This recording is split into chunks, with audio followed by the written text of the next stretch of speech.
Guys, আমি বিশ্বজিৎ দে বলছি। Biswajit cricket চ্যানেলটাকে অবশ্যই সাবস্ক্রাইব করবেন, লাইক করবেন।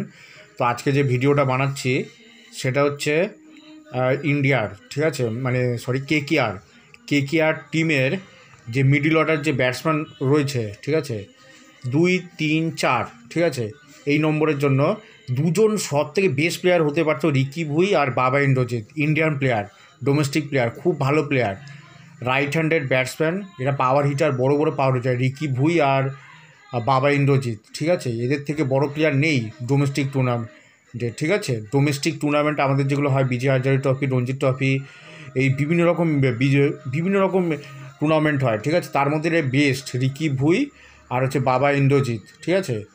এই প্লেয়ারগুলো খুবই ভালো প্লেয়ার। তো কেকেআর ম্যানেজমেন্টকে আমি রিকোয়েস্ট করবো, এই বছর অপশানে না পেয়ে পরের বছর, মানে যদি নাও পেয়ে থাকে পরের বছর যে অকশান আছে, মানে মিনি অকশান কিংবা যে কোনো হোক, ওদেরকে নিয়ে নিতে, ঠিক আছে, বাবা ইন্দ্রজিৎ এবং রিকি ভুই, ডানহাতি ব্যাটসম্যানকে। তো বিশ্বজিৎ ক্রিকেট চ্যানেলটাকে অবশ্যই সাবস্ক্রাইব করবেন এবং লাইক করবেন। আর এই দুটো ব্যাটসম্যান হচ্ছে পাওয়ার হিটার ব্যাটসম্যান, ঠিক আছে। এরা টিমে থাকলে কেউ এদের হারাতে পারবে না, ঠিক আছে। বিশ্বজিৎ ক্রিকেট চ্যানেলটাকে অবশ্যই সাবস্ক্রাইব করবেন, লাইক করবেন। ধন্যবাদ।